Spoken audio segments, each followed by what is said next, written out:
Broadcasting from a galaxy not so far away, this is Inalienable Rights, the podcast that will take you on a journey across continents from North America to Africa to the Caribbean and back again. The Stewart family will share their stories and all they've learned about life, faith, and the pursuit of medicine.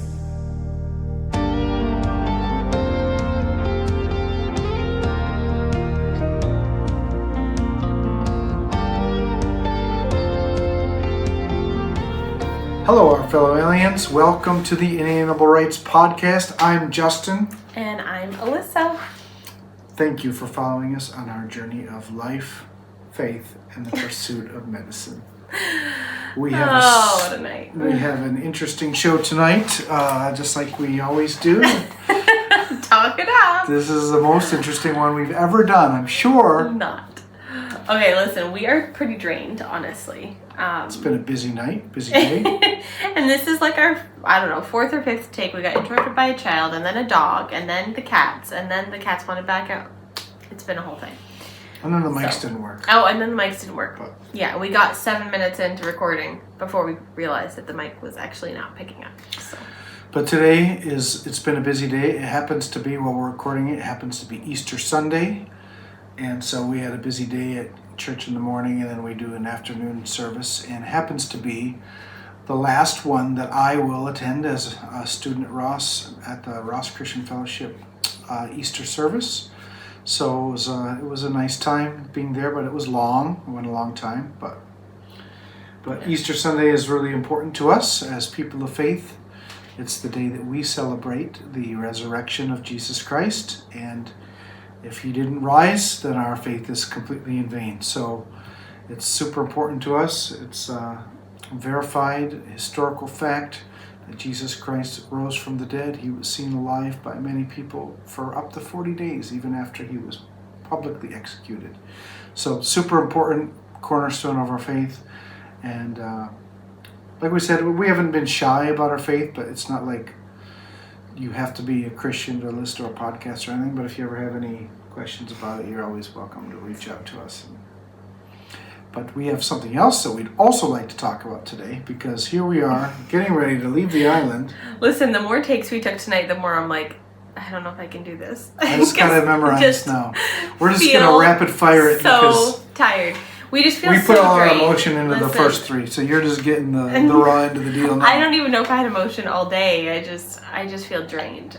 Oh, you had emotion. Don't lie now. There were definitely emotions coming out today. Yeah, something like that. Anyways, it's been a long day. It's been a very long semester. It's been a long semester, that's true. But fast one. Like, it flew by, which I think was hard because I had all these plans knowing that this transition was upcoming, right? So now is when we're transitioning back home to the States. So we are leaving the island on the 29th, so it's like 8-9 days from today. And it's bittersweet because we really like it here, actually. And I mean, we've just... And so it's emotional, too. Literally, we've been here as long as we've been in, like, almost any of our other houses. Yeah. So we've just also, This actually feels like home to us. Yeah, for sure. And, like, we've just accumulated stuff. So we know we're going back. The plan is Ohio. That was where we were hoping to do clinicals. Long story short, because we already explained it the other times we recorded that you didn't get here. We have an Airbnb there. Yeah. And Alyssa has a job there. Yeah. But now we found out 3 weeks ago that the clinical site that Ross had in Ohio is actually not accepting any more new students. Yeah. So we've made this plan. We were all excited about it. We thought that was where we were supposed to be, and now we found that out. So bit of a downer for sure, I think. Definitely disappointed because we really liked it there. We liked that area. We spied it out over the summer when we were home and checked it out. It's like this mix for us of, yes, we're trusting God that, like, we're being flexible or trying to be, and trusting God in that, like, hey, if this is God's way of actually having us where he wants us to be, then that's fine. We can give him full We just wish we authority. knew.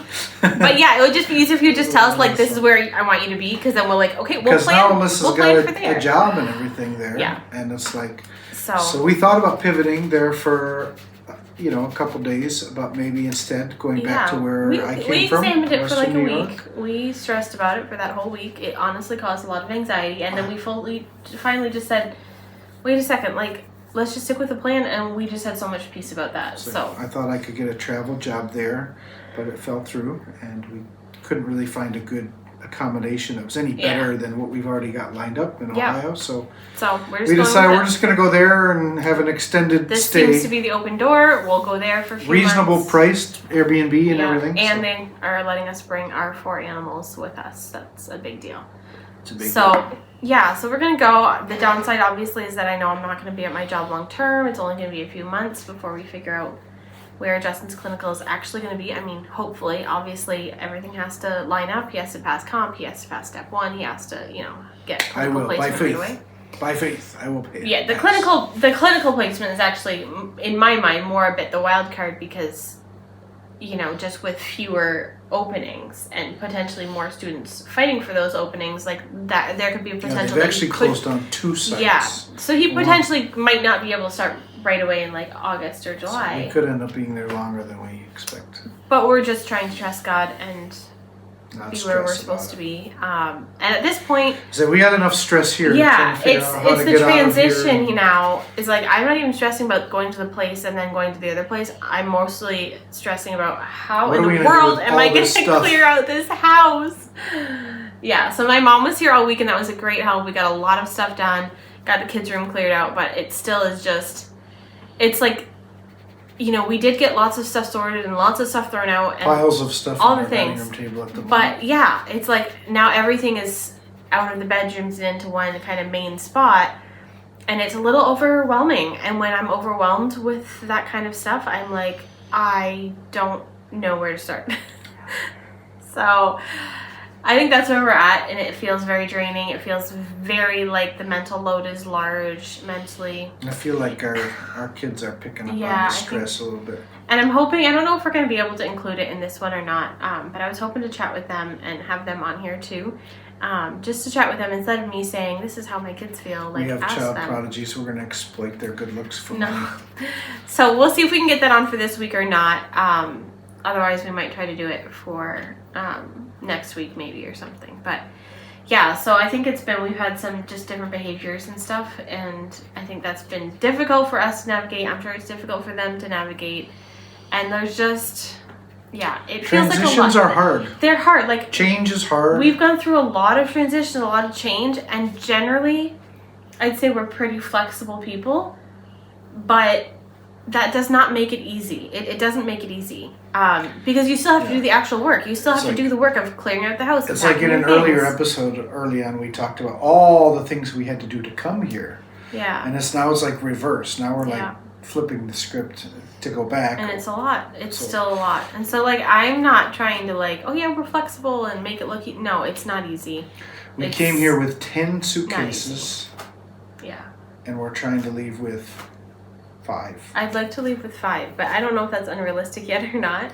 Well, there's a lot of stuff we're going to just leave here and give away. Yeah, we're going to trying to sell things. Donate a bunch, probably end up. Luckily, the Ross is kind of cool because it has a constant like influx of new people coming, and the I think it's the SGA. They actually have a program where you can just drop your stuff off, and then they will make sure it gets to they donate the community to different places Barbados in or to students coming in. Or yeah, we just don't get any money for that. Yeah, we're trying to sell as much as we can. Yeah, we like to sell stuff. Praise God, we sold our car already. We sold the car. We sold the guitar. Nice. We sold some other things, and so like those things are all good. We got the car sold to a incoming student. Well, so, she's not incoming. She's already a student. Yeah, that's true. Current student. A current student. Anyways, a lot has been going on. Of course, with Easter, we did have an event last night with the Ross Spouses Organization. We had an Easter egg hunt and kind of our end of semester potluck thing. And then today was the RCF one, and so just kind of wrapping up all the semester events basically at this point. There's a lot of things going on, and meanwhile, I'm supposed to be studying. He's supposed to be studying, for and the I'm biggest supposed to be exam of clearing my out the life house. up to this point, which is taking place on Friday. So there's just a lot. It's a time of transition, and it's hard. And I'm just being completely honest. It's hard. It's hard in a lot of different ways, mentally, physically, emotionally, and then of course, like, I think the stress, I'm just not sleeping well. Like, my brain, I guess, woke me up at literally like 4 a.m. like 3 mornings in a row for no reason. Just woke up and like started thinking about all the things that need to be done, and that's hard because then when I don't sleep, I'm, number one, I have a hard time motivating myself. I feel tired, and number two, not a happy camper. So I value my sleep. I need my sleep. I'm one of those people who needs like 8 hours to be really nice. And then tomorrow I actually have a whole day of baking, so I'm just like, I need to go sleep. And she can't get out of bed until she has a cup of coffee next to her bed on a little table. I can get out of bed. I choose not to, okay? Let's be honest. It's the only way to keep her happy. But that was a previous episode. Anyways, yes. So, okay. So I heard something, and this is kind of like throwing back a little bit to our last episode. But also kind of ties into this idea of talking about change and talking about moving forward. I was listening to a podcast, a different podcast this week, and they were saying that in every marriage, generally, not every marriage, they didn't generalize it that much, but they said oftentimes in marriage, you'll find that you have two people and one of them is like, always has lots of new ideas and is like ready to like go after them, and the other person is like the break. And they find that true in their relationship, and I just thought that was fascinating because I think we could agree that that's true. So which one are you? You know which one I am. But the comment that I thought, okay, for those watching, in case you don't know, I'm definitely the break. He's definitely the let's do it, let's do it now person. My nickname for her is the Dream Smasher. Yes, very kind.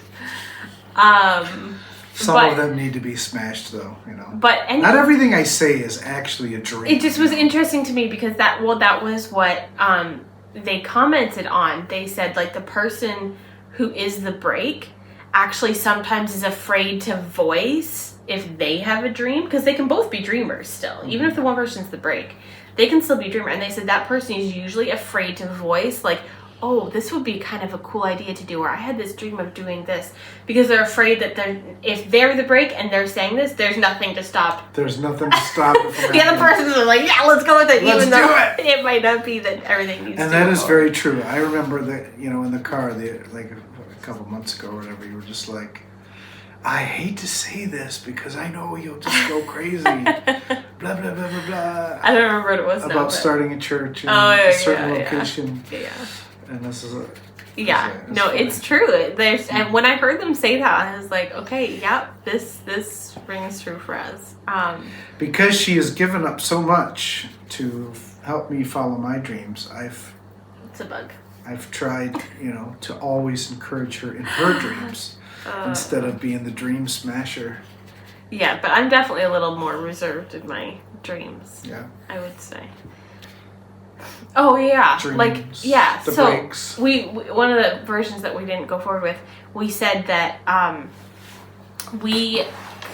sure, well, I know pretty much for a fact that our family probably thinks we're crazy because it looks like we've done that, like we've been after this, like we've just jumped around a lot, and like it probably does appear that way, but I don't think the reality of it to us is that way. You know, like actually feel like we've weighed out a lot of our decisions of like, okay, like let's talk this through, let's weigh this out. And we've like, tried to follow the is leading this of a God, good thing, and what's God saying, or which way is He leading our hearts, or whatever. And I think a lot of people, especially from the older generation, they just have this idea in their mind that you should get married, have children, find a job, and stay at that job for 30 years and that house, and retire. That's kind of the thing too, right? Is like, and like that's the only way to be happy. Even if they hate their job and they loathe going to that job, you know, like they just feel like that's the way. Thing to do. But that's just not. We have not lived our lives that way. We've been led down, and I do feel like we've prayed about every decision, and so I think that's the funny thing is like we feel like we have prayed, we've asked, you know, advice of others, and like we weighed different decisions out, but yet still the path has not been linear. It's been like we make this plan and then, you know, we'll go this way, or God's moving us this way. And so, but but we weigh that out. Like, Yeah. you'll give an idea, I'm like, okay, this is not the time, this is not the place, whatever, like, you know, or depending on myself or the family, like where the kids are at or whatever, you know, weighing those things out. But I'm sure we've definitely looked And I feel like, so people who know me, that I've been accused of being a bit of an interrogator, and it's not because I'm trying to be like invasive or rude, but it's just because I'm a super curious person. Yeah. I love to interview. I love to know people's stories and know as much as I can about them. He's like the kid in the class that's asking a million questions, and everyone else in the class is like, okay, buddy. But I say that because I have talked to some people, like, you know, older people, 60s, 70s, and just in talking to them, I find that a lot of people, it's like they have this little bit of this sense of regret. Like, I waited around for this thing to happen that I thought was going to happen, and it didn't happen, and I'm still waiting. Like, especially, you know, a lot of people I talk to, they're involved in ministry in some way, or they thought that they had this calling of God on their life to do such and such a thing, and they just kept waiting and waiting and waiting, and it's never happened. Meanwhile, there might have been some other like little dreams that they had, but they just they put them on hold, waiting for this thing that they thought was going to happen because it was a calling of God. Anyway, Yeah. I say all that to say, I had been that person who just really felt like, you know, God's called me to be in the ministry, to preach, but there was this other thing that also I really wanted to do ever since I was a kid, but just I lacked opportunity, I put it on hold, and I pursued this other thing. And so when I had the opportunity now as an older person to like go to medical school or whatever, I thought for sure the dream smasher would smash that dream. But it was actually, to my surprise, she actually encouraged it. And in the church situation that we were in at the time, I actually was somehow being like suppressed on the ministry side of things, which, you know, that could be a whole other episode. But I found it interesting and thought that it was actually the Lord who is now encouraging me to actually go after this other thing, to you know, to be a doctor. So I just say all that to say, it's like, it looks like we're going here, and we're going there, but I don't want to come to the end of my life and be a 60-year-old man and still just waiting around. You're like, oh, I wish I would have done this. And have that regret that I wish I would have pursued the dream. And so I've also encouraged her, because I know even before we got married, you had this desire to go to midwifery school. Yeah, like I remember looking into them when I was like 20. I looked at this one in the Philippines. Yep. Yeah, it's true. Like, and that's the thing. And then I do feel like kind of my dreams were kind of put on hold. I was kind of under the impression that I shouldn't have them. Not from you, but like that it was me. Kind of the inferred. Nobody said that. Also, let me be clear. Nobody said that to me. No, I'm not even talking about that. I'm even talking before, like when I was then encouraged to go to like Bible school, Bible college instead. So nobody like said you shouldn't have dreams, but there was just pressures to do other things. And then when we got married and we had the kids so quickly, that was kind of not our plan, and that's just the way it happened. And then and neither one of us were pursuing dreams at that point. Yeah, no, we were just surviving. Survival mode. And the kids came so fast, right? And they were all little that it literally would have cost me like $2,000 a month in daycare. It didn't make any sense. And I didn't have any qualifications. Like I literally would have been pouring coffees at Tim Hortons or something, and I would have not made any money because I would have been paying it all in daycare. So it just didn't make sense for us to do that. It was like, no. Like, and so I didn't. Like, I stayed home with the kids, and then when the time was more right for the nursing school thing, like, then we went forward with that. And, you know, and then finished my bachelor's here. And yeah. Am I supposed to share the other thing? I mean, why don't we tell them what you're planning to do? Yeah, well, we're talking about dreams. This is a whole, I mean, dreams and changes and all the things, transition. Right? There's another big one. Yeah. And so usually we talk about like life, faith, and the pursuit of medicine. And my wife has informed me that I don't have to be the star of the show, you know. Listen, I never said it like that. So, but she actually is pursuing a medical career as well, a little different than medical school, so.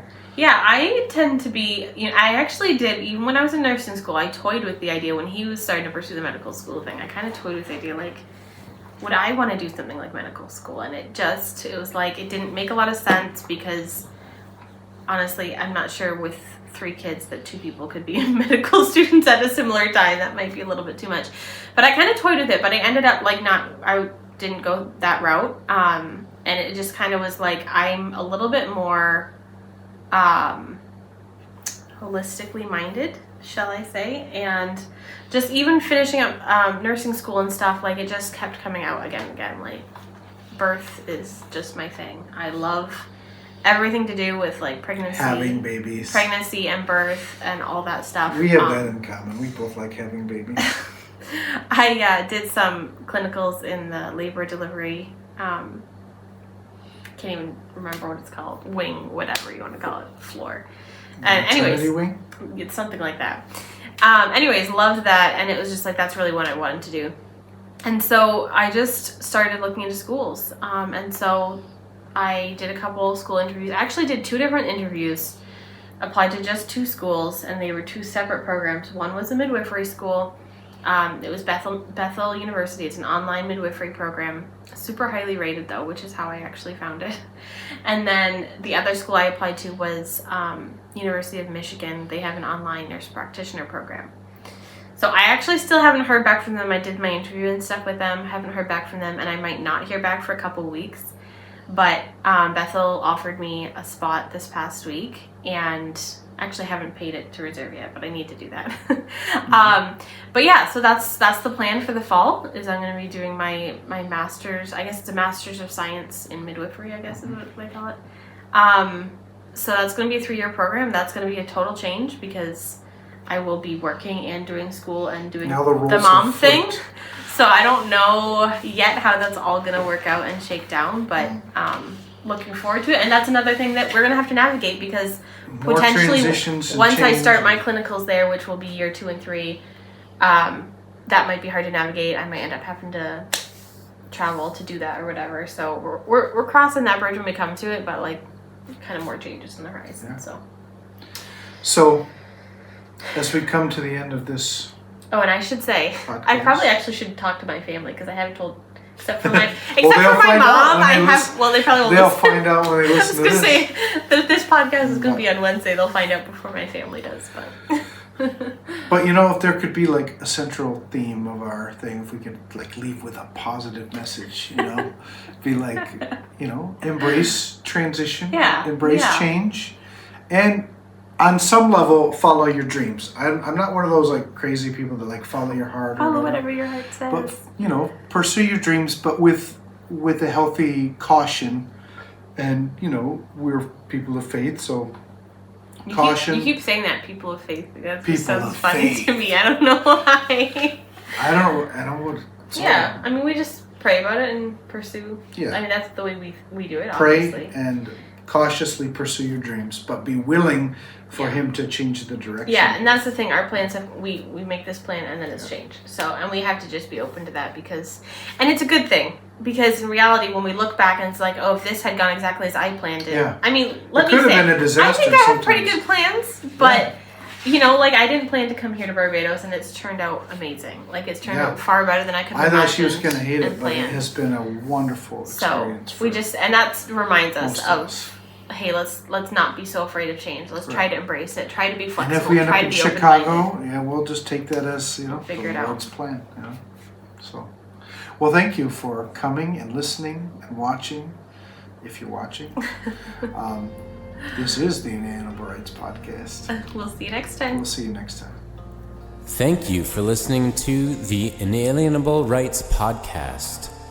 You can find Justin and Alyssa on Instagram at Inalienable Rights Podcast and email them at inalienablerightspodcast@gmail.com with any questions or topics you want them to discuss in the future. See you on the other side of the wormhole.